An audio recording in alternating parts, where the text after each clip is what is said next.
ಹಾಸನದಲ್ಲಿ software engineer ಹಠಾತ್ ಸಾವನ್ನಪ್ಪಿದ್ದಾರೆ. ಮನೆಯಲ್ಲೇ ಕುಸಿದು ಬಿದ್ದು ಕೋಮಾಗೆ ಜಾರಿದ್ರು ಶ್ವೇತಾ. ಚಿಕಿತ್ಸೆ ಫಲಕಾರಿಯಾಗದೆ ಆಸ್ಪತ್ರೆಯಲ್ಲಿ ಶ್ವೇತಾ ಸಾವನ್ನಪ್ಪಿದ್ದಾರೆ. ಸಾಫ್ಟ್ವೇರ್ ಇಂಜಿನಿಯರ್ ಇವರು ಮನೆಯಲ್ಲೇ ಹಠಾತ್ ಅಂತ ಕುಸಿದು ಬಿದ್ದಿದ್ದಾರೆ. ಆ ಸಂದರ್ಭದಲ್ಲಿ ಕೋಮಾಗೆ ಜಾರಿದ್ರು ಶ್ವೇತಾ. ಐಟಿ ಉದ್ಯೋಗಿ 25 ವರ್ಷದ ಶ್ವೇತಾ ಸಾವನ್ನಪ್ಪಿದ್ದು ಹಾಸನದಲ್ಲಿ 3 ವರ್ಷದಿಂದ ಕೆಲಸ ಮಾಡ್ತಾ ಇದ್ರು.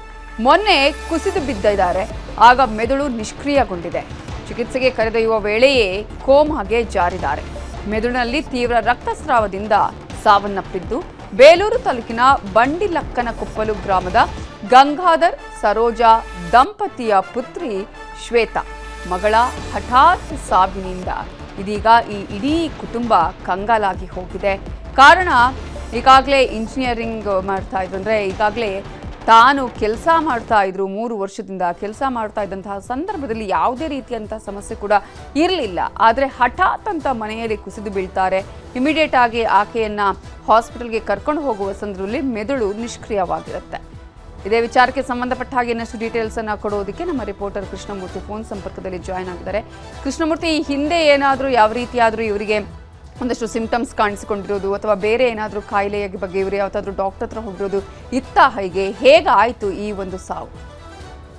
ಹೌದು ನವಿತಾ, ಇವ್ರಿಗೂ ಈ ಹಿಂದಿನಲ್ಲೂ ಕೂಡ ಇವರಿಗೆ ಈ ರೀತಿಯಾದಂತಹ ತಲೆನೋವು, ಈ ಕಾಯಿಲೆಗೆ ಸಂಬಂಧಪಟ್ಟಂತ ರೀತಿಯಲ್ಲಿ ಇವರಿಗೆ ಸೂಕ್ಷ್ಮವಾದ ವಿಚಾರಗಳು ಅಷ್ಟಾಗಿ ಅರ್ಥ ಆಗಿಲ್ಲ. ತಲೆನೋವು ಆಗಾಗ್ಗೆ ತಲೆನೋವು ಬರ್ತಾ ಇತ್ತು. ಆದ್ರೆ ಇದನ್ನ ಯಾವುದೇ ವೈದ್ಯರ ಹತ್ರ ತೋರಿಸ್ಕೊಂಡಿಲ್ಲ. ಸಾಮಾನ್ಯವಾಗಿ ಬಿಸಿಲಿಗೋ ಅಥವಾ ಇನ್ಯಾವುದಕ್ಕೋ ಕಾರಣಕ್ಕೋಸ್ಕರ ತಲೆನೋವು ಬರ್ತಿದೆ ಎಂಬಂತ ನಿರ್ಲಕ್ಷ್ಯವನ್ನು ಅವರು ಕೂಡ ಮಾಡಿದ್ರು. ಹೆಚ್ಚು ತಲೆನೋವು ಬಂದಾಗ ಅಲ್ಲಿರ್ತಕ್ಕಂಥ ಸ್ಥಳೀಯ ಡಾಕ್ಟರ್ಗಳ ಜೊತೆ ತೋರಿಸ್ಕೊಂಡು ಚಿಕಿತ್ಸೆಯನ್ನು ಕೂಡ ಪಡ್ಕೊಂಡು ಅಲ್ಲಿರ್ತಕ್ಕಂಥ ಮಾತ್ರೆಗಳನ್ನ ತೆಗೆದುಕೊಂಡು ಅವರು ತಲೆನೋವು ವಾಸಿಯಾಗಿದೆ ಎಂಬಂತ ನಿರ್ಧಾರಕ್ಕೆ ಅವ್ರು ಬರ್ತಾ ಇದ್ರು. ಆದ್ರೆ ಶುಕ್ರವಾರ ಏನು ಇವರಿಗೆ ಆಗಿದೆ, ಕೆಲಸ ಮುಗಿಸ್ಕೊಂಡು ಬಂದಿದ್ದಾರೆ. ಹಾಸನದ ಮ್ಯಾಗ್ನಾಸಾಫ್ಟ್ ಎಂಬಂತ ಕಂಪ್ನಿಯಲ್ಲಿ ಇವರು ಸಾಫ್ಟ್ವೇರ್ ಇಂಜಿನಿಯರ್ ಆಗಿ ಕೆಲಸ ಮಾಡ್ತಿದ್ರು. ಅವತ್ತು ಸಂಜೆ 7 ಗಂಟೆಯ ನಂತರದಲ್ಲಿ ಮನೆಗೆ ಕೆಲಸ ಮುಗಿಸ್ಕೊಂಡು ಬಂದಿದ್ದಾರೆ. ಊಟ ಮಾಡುವಂತ ಸಂದರ್ಭದಲ್ಲಿ ಅವರಿಗೆ ದಿಢೀರ್ ವಾಮಿಟ್ ಆಗಿದೆ. ಆ ಸಂದರ್ಭ ಅವ್ರು ಕುಸಿದು ಬಿದ್ದಿದ್ದಾರೆ, ಅವ್ರು ಅನ್ಕಾನ್ಶಿಯಸ್ ಆಗಿದ್ದಾರೆ. ಅದಾದ ನಂತರದಲ್ಲಿ ಆಕೆಯನ್ನ ಹಾಸನದ ಖಾಸಗಿ ಆಸ್ಪತ್ರೆ ಒಂದಕ್ಕೆ ಪ್ರಾಥಮಿಕವಾಗಿ ಚಿಕಿತ್ಸೆ ಕೊಡಿಸ್ಲಿಕ್ಕೂ ಕೂಡ ಅವರ ಕುಟುಂಬದವರು ಕರ್ಕೊಂಡು ಹೋಗಿದ್ದಾರೆ. ಆ ವೈದ್ಯರು ಇಲ್ಲಿ ಇದು ಮೆದುಳಿನ ಸಂಬಂಧ ಆಗಿರೋದ್ರಿಂದ, ಮೆದುಳಲ್ಲಿ ರಕ್ತಸ್ರಾವ ಆಗಿರೋದ್ರಿಂದ ಇಲ್ಲಿ ನಮ್ಮಲ್ಲಿ ಚಿಕಿತ್ಸೆ ಕೊಡ್ಲಿಕ್ಕೆ ಸಾಕಷ್ಟು ಸೌಲಭ್ಯಗಳಿಲ್ಲ, ನೀವು ಬೆಂಗಳೂರಿಗೆ ಆಕೆಯನ್ನ ಕರ್ಕೊಂಡು ಹೋಗ್ಬೇಕು ಅಂತ ಸೂಚನೆಯನ್ನ ನೀಡಿದ್ರಿಂದಾಗಿ ಆಕೆಯನ್ನ ಬೆಂಗಳೂರಿಗೆ ಖಾಸಗಿ ಆಸ್ಪತ್ರೆಗೆ ಕರ್ಕೊಂಡು ಹೋಗಿ ಅಲ್ಲಿ ಚಿಕಿತ್ಸೆಯನ್ನು ಕೊಡಿಸ್ಲಿಕ್ಕೂ ಕೂಡ ಅವ್ರು ಮುಂದಾಗಿದ್ದಾರೆ. ಆದ್ರೆ ಅಷ್ಟೊತ್ತಿಗಾಗ್ಲೇ ಆಕೆ ಮೆದುಳಿನಲ್ಲಿ ತೀವ್ರ ರಕ್ತಸ್ರಾವ ಆಗಿತ್ತು ಮತ್ತು ಇನ್ನಿತರ ದೇಹದ ಅಂಗಾಂಗಗಳು ಕೂಡ ವೈಫಲ್ಯತೆಯನ್ನ ಹೊಂದಲಿಕ್ಕೆ ಮುಂದಾಗಿತ್ತು. ಇದಾದ ನಂತರದಲ್ಲಿ ಆ ಕುಟುಂಬಸ್ಥರು ಒಂದು ನಿರ್ಧಾರವನ್ನು ಕೂಡ ಕೈಗೊಂಡಿದ್ರು. ಇಷ್ಟು ವರ್ಷ ನಮ್ಮ ಜೊತೆ 25 ವರ್ಷಗಳ ಕಾಲ ಸಾಕಿದೀವಿ, ಸಲಹಿದೀವಿ. ಆದ್ರೆ ಈಕೆ ಅಂಗಾಂಗವನ್ನ ದಾನ ಮಾಡಿದ್ರೆ ಯಾವುದೋ ಒಂದು ರೂಪದಲ್ಲಿ ಯಾವುದೋ ಜೀವಿಗಳಿಗೆ ಹೋಗಿ ಸೇರ್ಕೊಂಡು ಅಲ್ಲಿ ಅಂಗಾಂಗಗಳನ್ನ ಅವು ಕೂಡ ಉಪಯೋಗ ಆಗಿ ಸಾರ್ಥಕತೆಯನ್ನು ಮೆರೆಯಬಹುದು ಎಂಬ ನಿರ್ಧಾರಕ್ಕೆ ಬಂದ್ರು. ಅದು ಕೂಡ ಸಾಧ್ಯ ಆಗಿಲ್ಲ.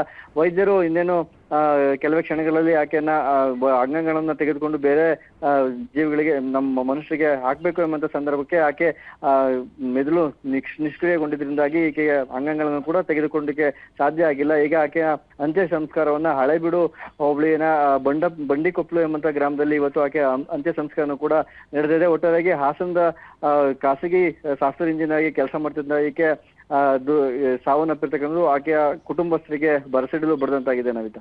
Okay, thank you Krishnamurthy ಡೀಟೇಲ್ಸ್ಗೆ.